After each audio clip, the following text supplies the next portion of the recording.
Olá, que a graça e a paz do nosso Senhor Jesus Cristo esteja com você, onde você estiver.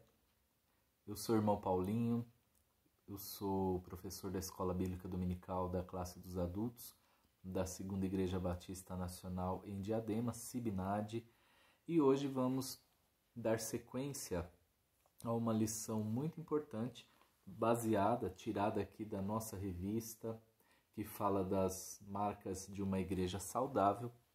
Se você não assistiu ainda nenhum vídeo dessa série, eu aconselho você que vá lá nas playlists do nosso canal, na playlist EBD Adultos e retorne, pegue esse ensinamento desde o início e vá avançando nos vídeos para você ser ainda mais abençoado. Se você não tem essa revista e gostaria de adquirir, é um material muito barato, não é da nossa igreja, é uma revista da editora Cristã Evangélica, com a qual nós trabalhamos constantemente. E eu vou deixar no primeiro comentário desse vídeo o link do primeiro vídeo dessa série, para você começar a acompanhar e para você obter as informações caso você queira adquirir o material. Hoje nós vamos dar sequência à lição número 5, que fala sobre a terceira marca que uma igreja saudável tem que ter, que é o Evangelho propriamente dito. O professor Daniel, na semana passada, introduziu esse assunto e falou de um tópico importantíssimo, que é o Evangelho e você. Hoje eu vou dar sequência, então, falando do segundo tópico dessa lição, que é o Evangelho e a igreja. Tomara que você seja muito abençoado. Papel e caneta na mão, se possível, porque algumas referências bíblicas eu só vou citar e eu gostaria muito que depois você abrisse a sua Bíblia com calma e as acompanhasse, as lesse, para que o entendimento possa ser ainda mais completo. Eu vou ler algumas coisas e, como é o meu costume, eu vou pausando e explicando. Amém? Então vamos lá, o Evangelho e a Igreja, vamos ler. Deus, homem, Cristo, resposta. Essas 4 palavras resumem bem o Evangelho em seu aspecto pessoal. Como podemos ser salvos? Seria, porém, errado assumir que o Evangelho é individualista. Afinal, o nome do nosso Senhor e Salvador é Jesus. Porque ele salvaria o seu, e aqui na revista esse seu está bem destacado, o seu povo dos pecados deles. Cristo não deu sua vida por crentes isolados, mas por sua igreja. E aí a primeira referência, Efésios, capítulo 5, versículo 25, a parte final desse versículo até o 27. Assim, precisamos considerar o Evangelho em seu aspecto comunitário, em seu aspecto macro. Para isso, podemos resumir a apresentação em 4 outros termos: criação, queda, redenção e consumação. Primeiro ponto a comentar aqui. Irmãos, o Evangelho ele não pode ser de maneira alguma individualista. Entenda uma coisa, Deus não tem preferidos, Deus não tem privilegiados, Ele não faz acepção de pessoas, Ele não tem filhos mais queridos do que outros, Ele não tem filhos legítimos e bastardos, não existe esse tipo de diferença. Nós vamos entender aqui sobre a obra de Cristo na cruz e que tem que ser algo muito claro para nós, se quisermos ser igreja saudável, e você como membro da igreja, ou de repente você que ainda nem é um cristão, mas que quer conhecer a Cristo, a esse Deus tão maravilhoso, é importante que você tenha com clareza o que é o Evangelho. Primeira coisa, Evangelho, vou falar primeiro o que o Evangelho não é. O Evangelho não é religião. O Evangelho não é um clube onde pessoas se reúnem para cantar, para se divertir, para fazer amizade. O Evangelho passa muito longe disso. O Evangelho são as boas notícias da parte de Deus para os homens. E é isso que precisamos entender. O irmão Daniel, na aula anterior, já falou sobre essa relação do Evangelho e você. E agora nós vamos falar sobre o Evangelho e a Igreja. Jesus morreu por toda a humanidade. Isso tem que ficar claro para você. Cabe a nós entendermos. Daqui 2 lições nós vamos falar sobre uma marca importante que a igreja saudável tem que ter, que é a evangelização. Não tem como pessoas se achegarem se nós que conhecemos o caminho, se nós que conhecemos a verdade não falarmos, não agirmos para que essas pessoas venham a conhecer também. Então,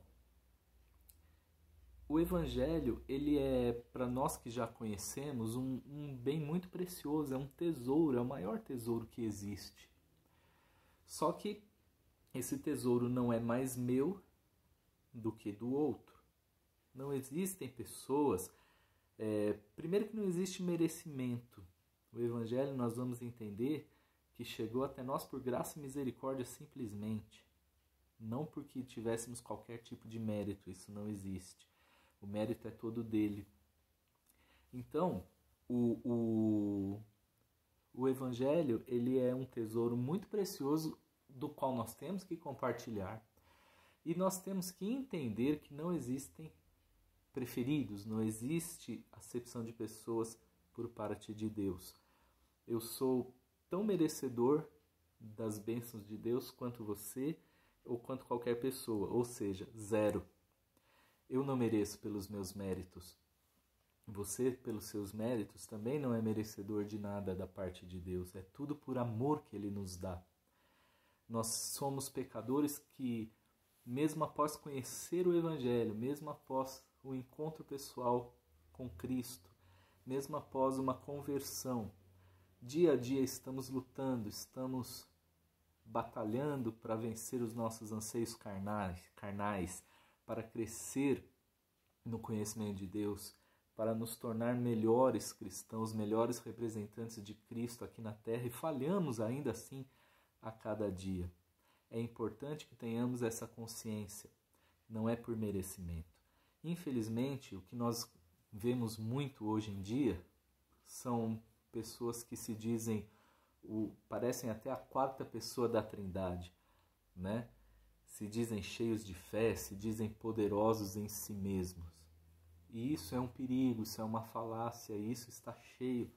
Infelizmente, se você ligar a TV, o rádio, se você entrar na internet, nas redes sociais, você vai ver inúmeras pessoas que se dizem de Deus e que estão aí se gloriando pelos seus feitos ou dizendo que a sua igreja é melhor do que a outra, e enfim, como se o poder e a glória fosse deles.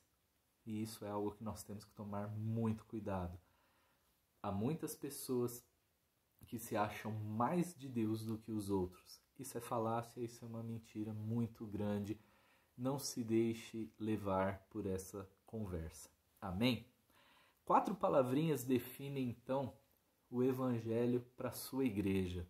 Entendendo então o Evangelho numa visão macro, o Evangelho alcançando a igreja como um todo, a humanidade como um todo. É lógico que nem todos aceitarão, mas aqueles que já são igreja de Cristo, ou seja, aqueles que já o reconheceram como seu Salvador, e essa é a única condição para a sua salvação, é o arrependimento dos seus pecados e crer que temos um Salvador e esse Salvador é Cristo.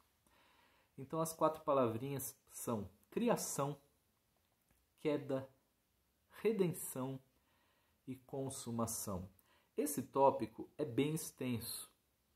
Não em volume aqui na revista, é uma página praticamente, 1,5 páginas, mas se formos esmiuçar essas palavrinhas uma a uma, com profundidade, precisaríamos de muitos vídeos, de muito tempo.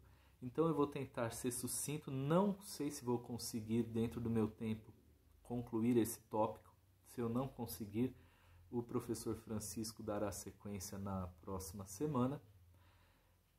Ainda existe mais um tópico dentro dessa lição. Então eu vou começar a ler e vamos tentar avançar. Começamos em Deus, o Criador, falando então de criação, né? Assim como anteriormente, afirmando que o Deus Trino criou um mundo bom e abençoado, uma criação em plena submissão e comunhão consigo mesmo.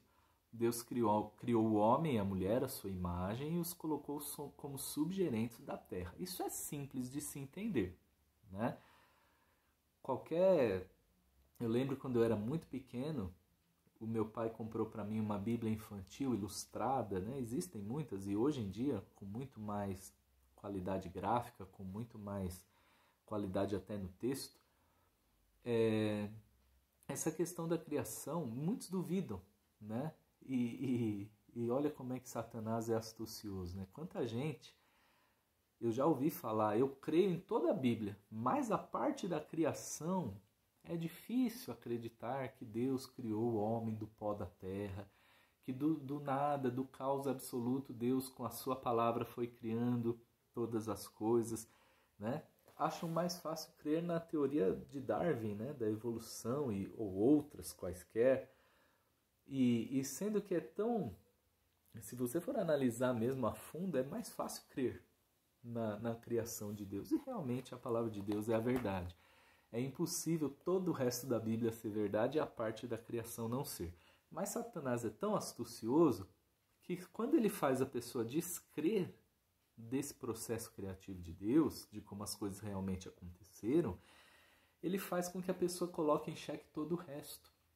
Então, quando a pessoa não crê na questão da criação, dificilmente ela crerá em todo o resto do plano de salvação e do Evangelho propriamente dito.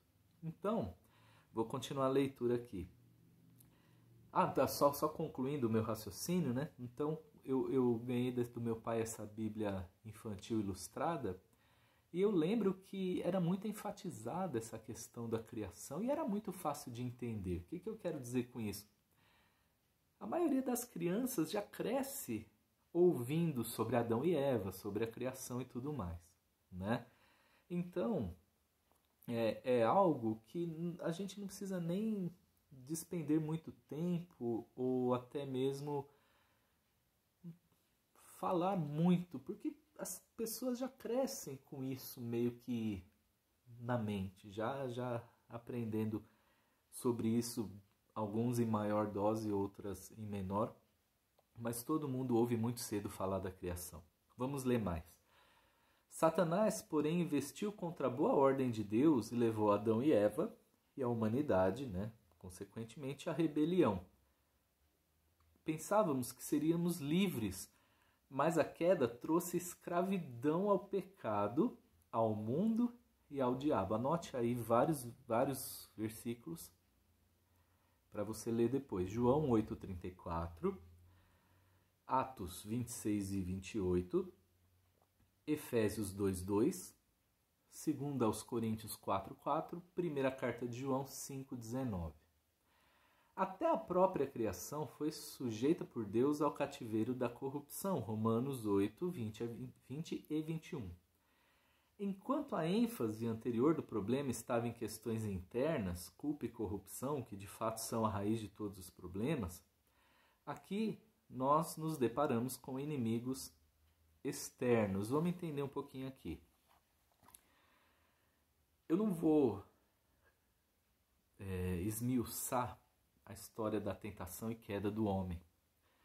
De Adão, de Eva, quem é que foi o culpado, porque que Eva aceitou dialogar com a serpente, comer do fruto, tal, desobedeceu, enfim, isso aí é muito falado, não é muita novidade para ninguém, isso está muito claro lá nos primeiros capítulos de Gênesis. O que eu quero enfatizar aqui é que isso causou.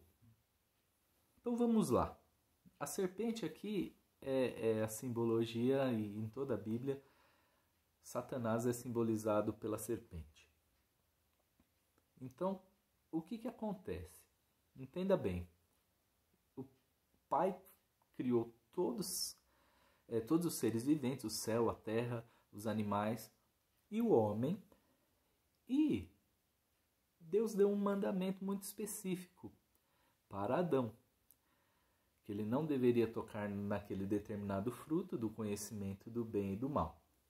Se você pegar o texto, lembra que eu falei na última aula que eu ministrei, há 3 semanas atrás, eu falava das Bíblias de estudo, que tem muitos comentários, tem muita coisa boa nos rodapés dessas Bíblias. Inclusive eu mostrei, está aqui a minha Bíblia de estudo Almeida, que eu tenho aí há mais de 20 anos, quase 20 anos, não sei exatamente,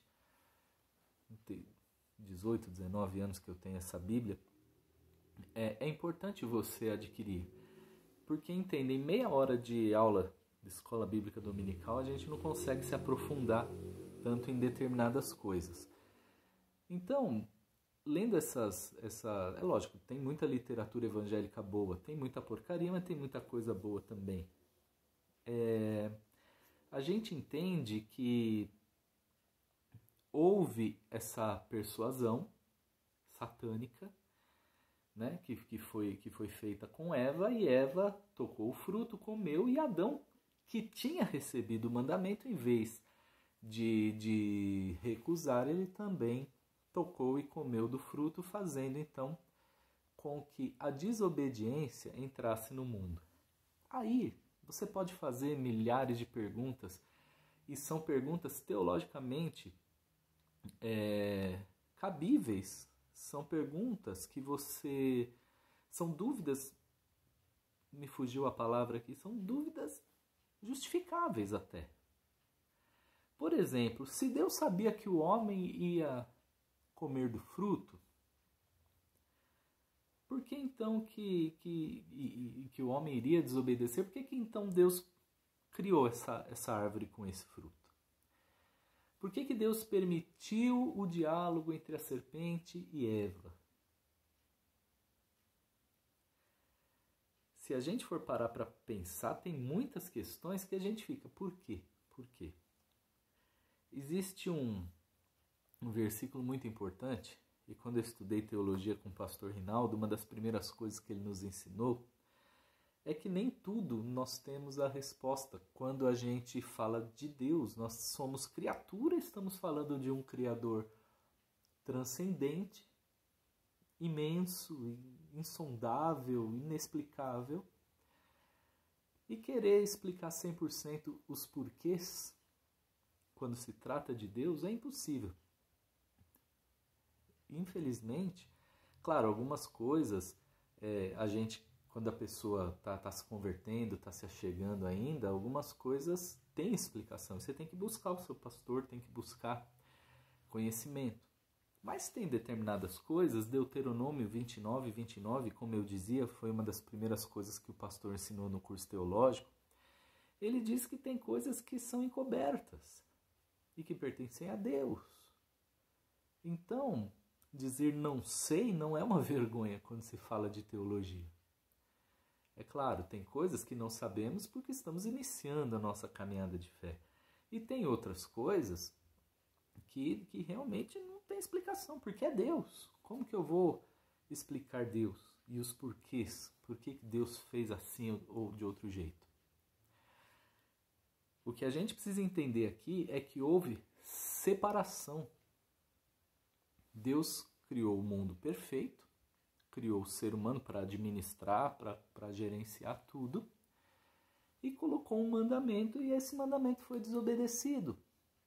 E com isso a separação entre Deus e o homem ocorreu. Infelizmente, tem muitas pessoas que não conseguem fazer o paralelo com a nossa vida hoje. Na nossa vida é assim. Quando temos um direcionamento da parte de Deus e desobedecemos e fazemos do nosso jeito e fazemos, sei lá, como a nossa carne quer e do jeito, enfim, que achamos que é correto, o mesmo acontece. Deus não vira as costas para nós como não virou para Adão e Eva. Deus não nos lança fora da sua presença, mas infelizmente nós permitimos uma influência maligna, permitimos a ação maligna na nossa vida e infelizmente por nossa própria culpa, pelas nossas próprias atitudes, fazemos então com que Deus se entristeça conosco e damos legalidade a Satanás agir no nosso meio, na nossa vida. O Evangelho, ele veio exatamente para resolver isso. Fomos separados de Deus por culpa dessa desobediência e precisaríamos de um Redentor, de um Salvador. A queda aconteceu, aqui já falamos das duas primeiras palavrinhas, criação e queda. E a redenção ocorreu por meio de um também. A palavra diz em Hebreus que por causa do pecado de um, que é Adão, toda a humanidade foi separada de Deus, mas por intermédio de um, que é Jesus Cristo, voltamos a ter comunhão com Deus. Isso é importante. Religião, meu amigo, minha amiga que está assistindo, meu irmão, minha irmã, não leva a nada. Clube social não leva a nada. Amizade não vai te levar à salvação. O que vai fazer você ser salvo é entender a obra de redenção executada na cruz do Calvário. Eu não sei se eu vou conseguir concluir aqui, porque é um assunto profundo demais. É a essência da vida cristã, é isso aqui. A criação existiu, a queda existiu. E o processo de redenção? Para falar de consumação depois. O que é ser redimido? É apenas um passar de mão na nossa cabeça? O que é redenção? Qual é a grandeza? Como que eu posso medir, mensurar o sacrifício de Cristo na cruz? Até onde esse sacrifício influencia a minha vida? A salvação de Deus é para mim? Se for pensar em merecimento, não. Mas nós estamos falando de graça e misericórdia. Todos somos pecadores. A graça é o favor imerecido de Deus. E a misericórdia é o contrário. É Deus não nos dando aquilo que merecíamos, que é a condenação eterna. Vamos ler mais um pouquinho, vamos ver se a gente consegue avançar mais. A boa notícia, porém, é que se o Filho nos libertar, verdadeiramente seremos livres, como diz João 8,36. Que Deus amou tanto o mundo, essa criação caída, que proveu em Cristo redenção. O paralelo bíblico da redenção é a libertação do povo de Israel do êxodo, né? Das garras de Faraó, do cativeiro do Egito, rumo à terra prometida. Todo aquele que creu no Senhor, todo aquele que creu no Senhor, sacrificando o Cordeiro, saiu vitorioso da terra da servidão. Vou tentar avançar aqui para ver se a gente conclui esse ponto. Da mesma forma, Cristo humilhou o faraó, entre aspas, desse mundo, despojou os principados e as potestades, publicamente os expôs ao desprezo, triunfando sobre eles na cruz, Colossenses 2,15, esse é um versículo clássico, grifa ele na sua Bíblia. E Deus nos libertou do poder das trevas e nos transportou para o reino do seu Filho amado, Colossenses 1, 13 e 14. Esse tópico merecia 2, 3 vídeos só para falar disso. Não só o povo de Deus é libertado, mas a própria criação será libertada do cativeiro da corrupção para a liberdade da glória dos filhos de Deus. Romanos 8, 20 e 21. Por favor, leia todos esses versículos que eu estou citando. Isso vai encher seu coração de gozo, de alegria. E isso ocorrerá quando a consumação, que é a quarta palavrinha, chegar e Cristo vencer o mundo, a grande Babilônia, Apocalipse 18. o diabo, Apocalipse 20, destruir a morte, que é o último inimigo, 1 Coríntios 15, 26, julgar vivos e mortos, Apocalipse 20, 11 ao 15, e fazer novas todas as coisas. Criação, queda, redenção, e aí é a fase que nós estamos vivendo hoje, para depois chegar à consumação quando Cristo buscar a sua igreja e quando finalmente vencer o diabo para sempre e aniquilar a morte, e lá no céu viveremos eternamente ao lado dele, desfrutando da sua presença, de toda a glória e de tudo que ele foi preparar para nós. O que temos que frisar? Redenção. Essa palavra é muito importante. Quando falamos em redenção, não estamos falando como ser humano que perdoa, que desculpa o outro e daqui a pouco está chateado, está magoado de novo. A obra da cruz do Calvário, ela foi... Olha, é difícil achar uma palavra para explicar isso. Mas Deus simplesmente deu o seu Filho amado, Jesus, para morrer em nosso lugar, com todo o requinte de sofrimento. Carregou sobre ele, nas suas feridas, as nossas maldições, as nossas enfermidades lá, quando estivermos morando com ele. Tem gente que confunde isso aí. As igrejas neopentecostais pregam isso distorcidamente, talvez até por falta de conhecimento, falando que Deus então meio que seria obrigado a nos curar fisicamente nesse mundo físico, né? Se a gente for falar disso, faz uma coisinha. Você está no canal Sibinad, depois que você acabar de ver esse vídeo, assista a mensagem do pastor Rinaldo de domingo agora. De domingo agora não, domingo de ceia não, do último domingo de agosto. Você vai entender, baseado naquele texto naquele texto, me fugiu aqui agora o capítulo e o versículo. Me fugiu.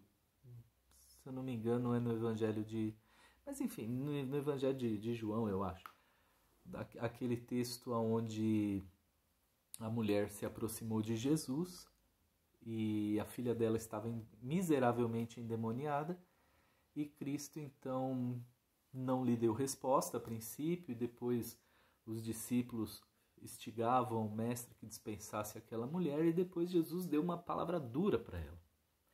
Então o pastor, nesse vídeo, do dia 30 de agosto, se eu não me engano, pega aí no canal, ele fala sobre a diferença dessa doutrina neopentecostal de determinar, de mandar em Deus, né? E também tem um outro extremo, que são aquelas pessoas que entendem que a vontade de Deus é soberana e tudo está pré-determinado, então ele não precisa fazer nada.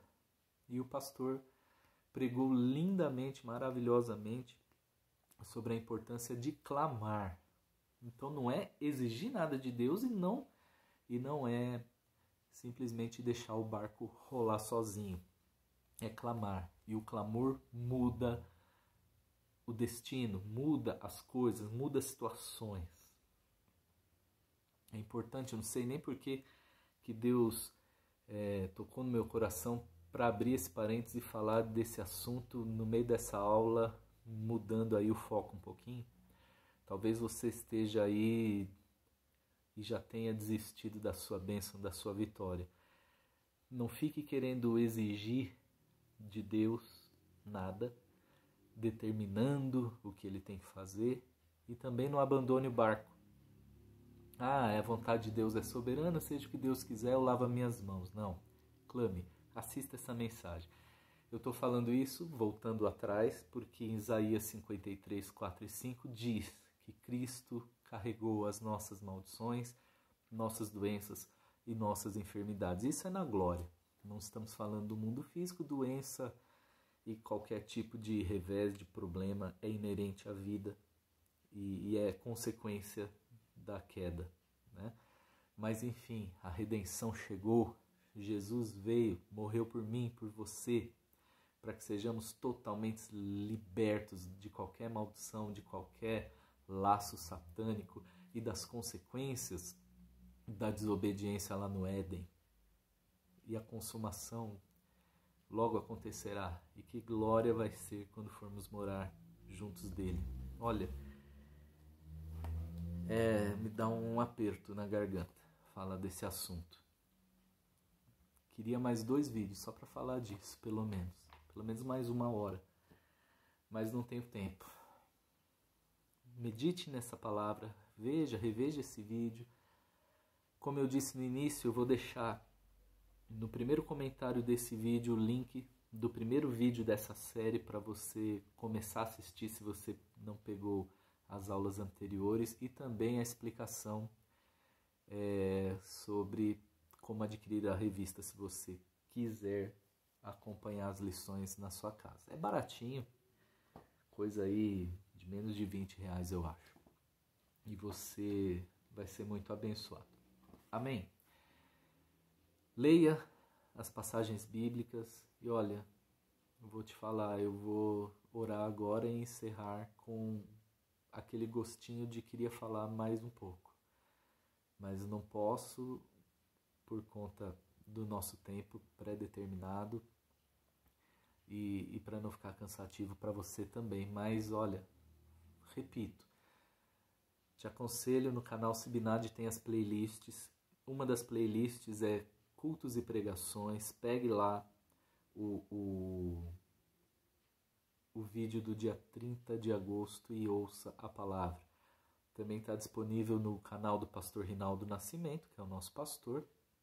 Vai lá, compartilhe esse vídeo, deixe o seu joinha aí, comente, pergunte alguma coisa se você quiser tirar alguma dúvida.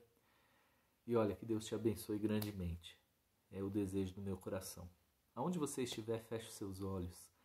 Pai, obrigado por essa palavra. Meu coração está radiante de pensar na redenção executada por Cristo na cruz. É muito lindo ver esse amor e é muito lindo saber que a oportunidade está aí. Mais para frente, nesse mesmo estudo, vamos falar sobre evangelismo, que é divulgar isso para outras pessoas. É um grande ato de amor também. Ajuda-nos, Pai, a gozar dessa redenção e a nos aprofundar nesse assunto que é tão custoso e tão refrigera tanto o nosso espírito e a nossa alma. Muito obrigado por tudo. Abençoe essa pessoa que está vendo esse vídeo, a família dela, o lar dela e em todas as necessidades dela. Muito obrigado por tudo, Pai. Até a próxima oportunidade, meu Deus. Em nome de Jesus, que essa pessoa, até a próxima lição que vai ser ministrada na semana que vem, ela fique meditando no gozo, na maravilha que é a redenção que Cristo nos deu na cruz. Obrigado pelo seu amor incondicional. Obrigado por sofrer tanto por mim e por todos nós que não merecemos e não merecíamos e jamais mereceremos qualquer coisa. Mas por amor o Senhor fez. Obrigado em nome de Jesus. Amém, irmão. Você que assistiu até o fim, eu te agradeço. Até o próximo encontro em nome de Jesus. Deus te abençoe.